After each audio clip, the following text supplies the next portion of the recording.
afternoon and welcome everybody who's here and everybody who's listening at home to the Technical Forum at the Hydrogen Fuel Cells and Batteries Group Exhibit 2018 here in Hanover. This afternoon we have a presentation on rolling out fuel cell micro-cogeneration in Europe, the ene.field and PACE projects, and I would like everyone please to join me in welcoming Dr. Ravn Nielsen, who is the Center Management of FCH, a subsidiary of DTU Energy. So welcome, Dr. Nielsen. Thank you for the introduction. Yes. Before I turn to the topic, I'd like to give a short presentation on where I come from. I'm managing FCH Test Center, which is part of the Technical University of Denmark. We work with fuel cells and electrolysis and a lot of other energy technologies. We perform testing. We do training. We do consultancy and project work.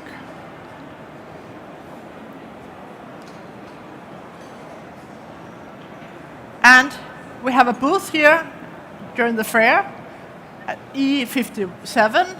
This afternoon I'm going to give a talk here at the Technical Forum about what we do from FCH Test Center. So you will be welcome here again at 3:40. And on Wednesday, we have a public forum presentation. But what this talk should be about is micro-cogeneration based on fuel cells. So what is a fuel cell micro-cogeneration unit? It's a fuel cell that runs on natural gas. And the fuel cell then converts the fuel into heat and electricity for your home or for your small commercial building. It does that with a high efficiency, and that's the main reason for going in this direction.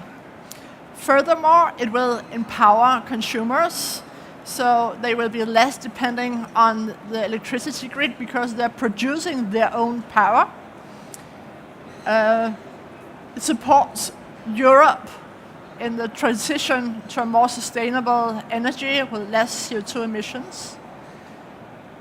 It can also provide further flexibility to the energy system and the network grid. And finally, there will be job creations, a high-value job as the industry grows. The two presentations I'm presenting is ene.field project and the PACE project. They have both received funding from FCH joint undertaking, so European Research and Development Demonstration Projects. Both projects play an important role in maturing the technology from the very first prototypes tested and demonstrated and on the road to really include introduction to the mass market. So this is what PACE and ene.field does by demonstrating a high number of units. First, for the ene.field project.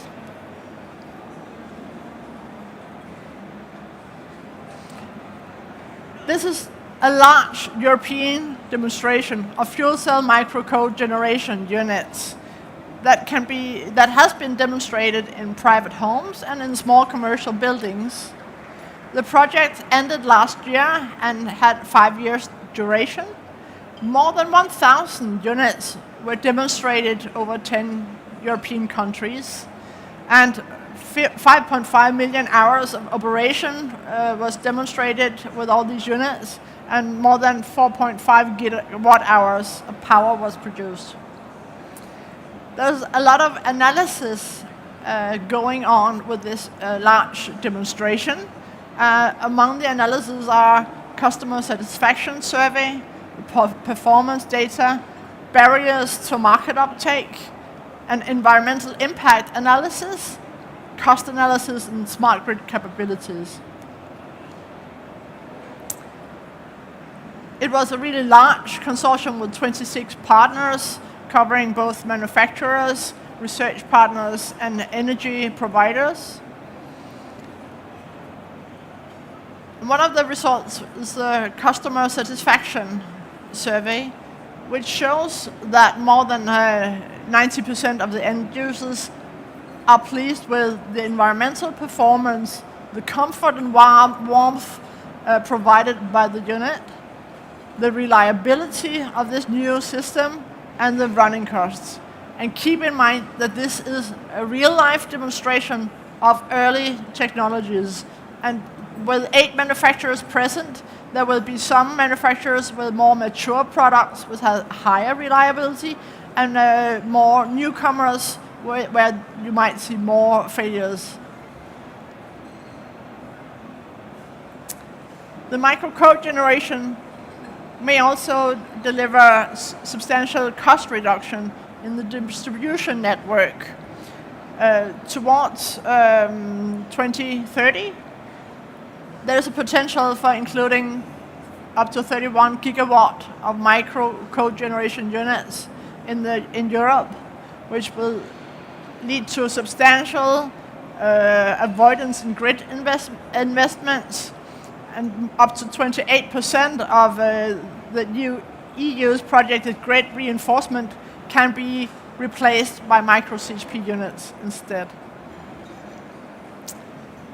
The environmental impact analysis was made on a life cycle assessment method, and it compares to other solutions like a gas condensing boiler or a heat pump. And this thorough analysis has shown that generally less greenhouse gases are emitted by the fuel cell micro-cogeneration. And a sensitivity analysis also showed that there are higher benefits the more you utilize your fuel cell unit. And the power replaced, if that has a high carbon intensity, then there's of course also higher environmental benefits. And this is what this curve actually shows. The utility, the more utilization, the more CO2 savings you have compared to a gas condensing boiler. But even more important, if you have a high carbon intensive electricity that is replaced, for example a hard coal-fired power plant, there are larger benefits from introducing micro-CHP or micro-cogeneration.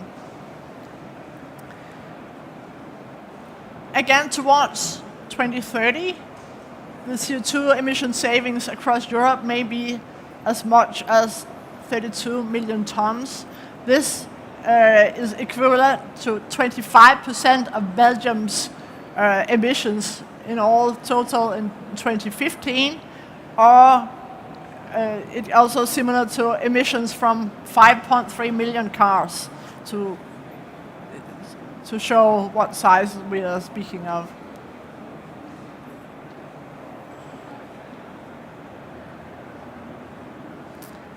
Now to the PACE project.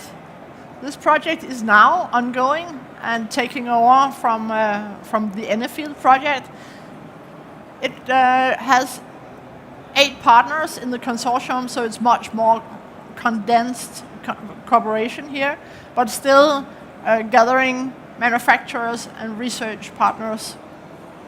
There will be demonstration of more than 2,500 units in 10 countries in Europe.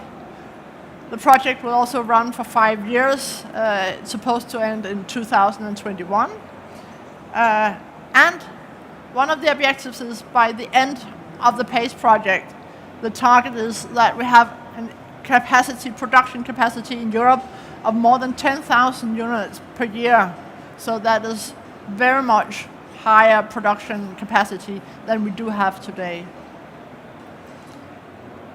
And towards a mass market, these are the objectives of the PACE project, that there will be, through upscaling of production, reduced costs and improved competitiveness.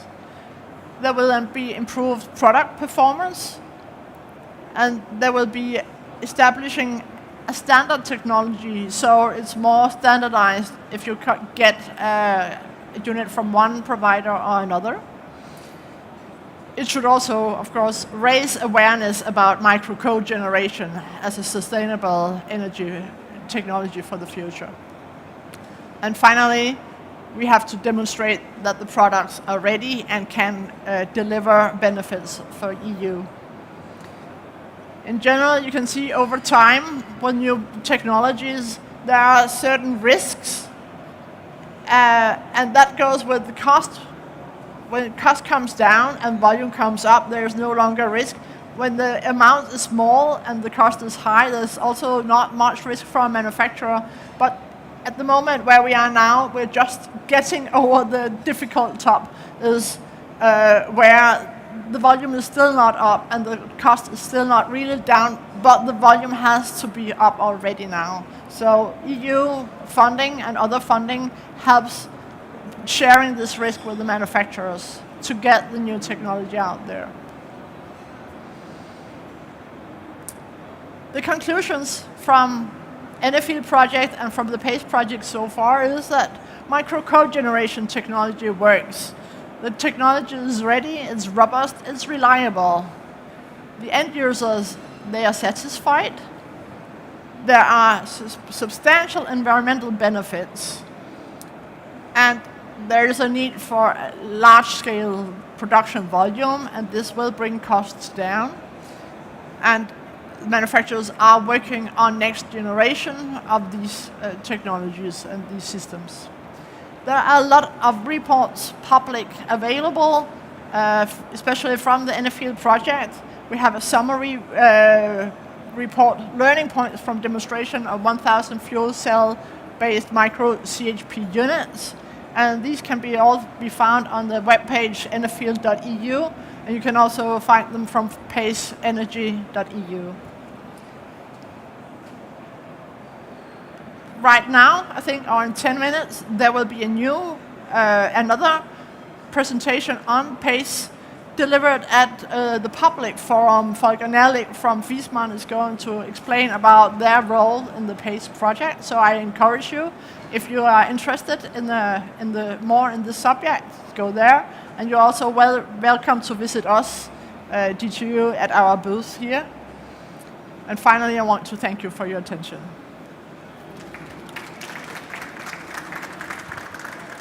Thank you so much for that presentation. Are there any questions at this time? Okay, so if there's nothing at the moment, of course, if you think of something later, feel free to go by the booth. It is E57, like she said. I'm sure she will be able to answer all of your questions. So thanks once again, Dr. Ivo Ryan Nielsen. Thank you so much.